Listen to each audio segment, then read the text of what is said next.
आज बात देश के उस कुख्यात सीरियल किलर गौरी शंकर की उर्फ ऑटो शंकर की, जिसने अपने आतंक से पूरे तमिलनाडु को थरा दिया था।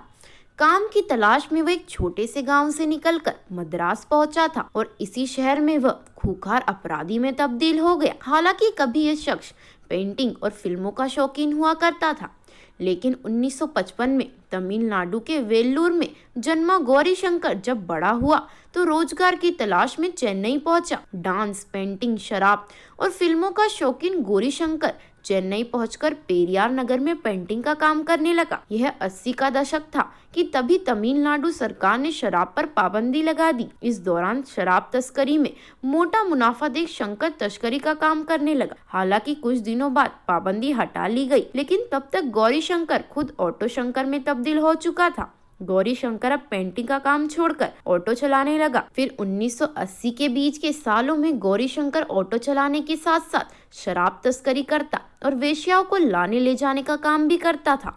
धीरे धीरे ऑटो शंकर ने अपना गैंग बना लिया, जिसमें उसकी मदद के लिए उसका छोटा भाई मोहन, साले एल्डिन और दोस्त शिवाजी के अलावा जयविलू, राजारमन, रवि, पलानी और परमाशिवम जैसे 5 और साथी थे। कुछ ही दिनों में ऑटो शंकर ने सेक्स रैकेट को मुख्य धंधा बना लिया। कहा जाता है कि उसके सारे धंधों की जानकारी पुलिस को थी, लेकिन कुछ अस्थानीय नेता पुलिस अधिकारियों का वदरहस्त उसे प्राप्त था। पुलिस के मुताबिक साल 1988 में उसके सेक्स रैकेट में शामिल ललिता नाम की लड़की अपने साथी सुधालय मुथु के साथ भाग गई। कुछ दिनों बाद शंकर ने उन दोनों को ढूंढ निकाला और ललिता की हत्या कर जमीन में दफना दिया, जबकि उसकी साथी को जिंदा जला दिया और उसकी अस्थिया को समंदर में फेंक दिया। इसके बाद उस साल 3 और लोगों को शंकर की गैंग ने मारकर पेरियर नगर में दफना दिया। साल 1978 में हड़कंप तक मच गया जब शहर में 9 लड़कियां के गायब होने की बात सामने आई। इसमें परिजनों ने शंकर के रैकेट पर संदेह जताया था। इस बीच ऑटो शंकर ने शुभ लक्ष्मी नाम की लड़की को अगवा करने की कोशिश की, लेकिन वह बच निकली।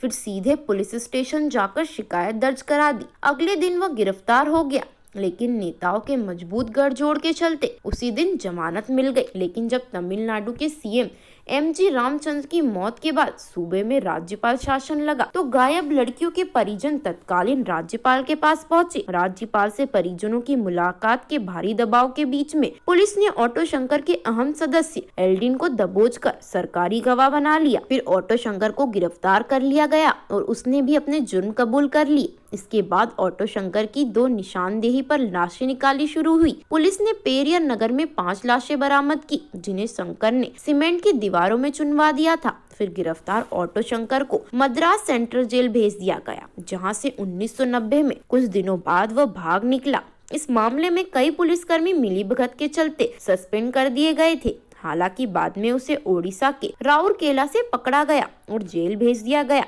कुछ समय बाद कोर्ट ने खूंखार ऑटो शंकर को 6 कत्ल के मामले में साले एल्डिन और शिवाजी के साथ 31 मई 1991 में मौत की सजा सुनाई। वहीं ऑटो शंकर के भाई मोहन और 5 अन्य आरोपी जयवेलू, राजारमन, रवि, पलानी और परमाशिवम को उम्र कैद की सजा हुई थी। इसके बाद 27 अप्रैल 1995 को सालेम सेंट्रल जेल में ऑटो शंकर उर्फ गौरी शंकर को फांसी दे दी गई थी।